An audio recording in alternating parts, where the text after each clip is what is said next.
বন্ধুরা, আসসালামু আলাইকুম। আজকের বন্যার পরিস্থিতি আপনাদেরকে দেখানোর চেষ্টা করছি। আমরা এখন আছি বুড়িচং উপজেলার পীরযাত্রাপুর ইউনিয়ন এবং বুড়িচং সদর এর দিকে। এই হচ্ছে মাঠের অবস্থা। দেখুন আপনারা কি পরিমাণ পানি চতুর্দিকে, এবং আলহামদুলিল্লাহ প্রচুর পরিমাণ ত্রাণ আসতেছে আমাদের এই এলাকায়। এবং এই যে সারা বাংলাদেশ থেকে উপহারগুলো আমাদের জন্য পাঠাচ্ছেন, আমরা সারা জীবন কৃতজ্ঞ থাকবো আপনাদের প্রতি।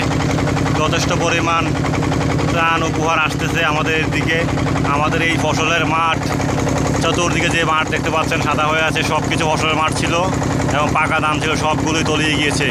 আগামী 2-4-6 মাস হয়তো পানি যায় কিনা সন্দেহ আছে। সারা বাংলাদেশের চোখ এখন বুড়িচংয়ের দিকে।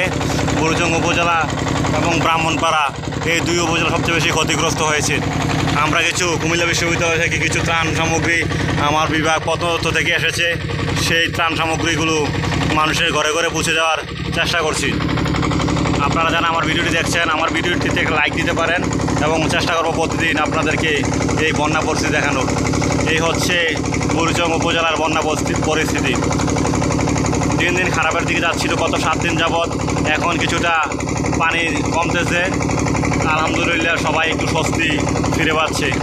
এবং বিদ্যুৎ কর্মী ভাইয়েরা অনেক পরিশ্রম করতেছে নিরলসভাবে মানুষের ঘরে ঘরে বিদ্যুৎ পৌঁছে দেওয়ার জন্য। আমরা সারাদিন যাবৎ ঘুরতেছি, ঘুরে ঘুরে মানুষের ধারে ধারে খবর নিচ্ছি কার কী লাগবে, চেষ্টা করছি। আলহামদুলিল্লাহ আমাদের জন্য আপনারা দোয়া করবেন, আমাদের বুড়িচংবাসী ব্রাহ্মণপাড়াবাসীর জন্য আপনারা দোয়া করবেন। আর আপনারা যারা ত্রাণ সামগ্রী নিয়ে আসার চেষ্টা করবেন বুড়িচংয়ের দিকে আসলে আপনাদের কয়েকটি রোড খোলা রয়েছে। এর ভিতরে অন্যতম একটি রোড হয়েছে ক্যান্টনমেন্ট থেকে রামপুর হয়ে এদিকে ঢোকার, বুড়িচংয়ের দিকে ঢোকার একটি রোড। অন্যদিকে হচ্ছে কংসনগর দিয়ে কালিকাপুর হয়ে ব্রাহ্মণপাড়া, শশীদল, মনোহরগঞ্জ ওই দিকে ঢোকার আরেকটি রোড। তাছাড়া আরেকটি রোড রয়েছে শাসনগাছা থেকে বড়সাল হয়ে বুড়িচংয়ের দিকে আসার খারাতিয়া বুড়বুড়ি ওই অঞ্চলে। তাছাড়া আরেকটি রোড রয়েছে মোগলটুলি হয়ে চাঁদপুর ব্রিজ দিয়ে মাঝিগাছা হয়ে ওই পূর্ব অঞ্চলের রোডগুলি।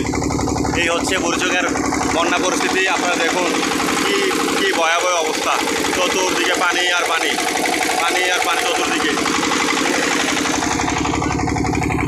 আপনাদেরকে দেখানোর চেষ্টা করছি, আপনারা দেখুন পরিস্থিতি। আর ভিডিওটি এখানে শেষ করছি। আপনারা আমার চ্যানেলটি সাবস্ক্রাইব করে রাখবেন। সবাইকে আসসালামু আলাইকুম।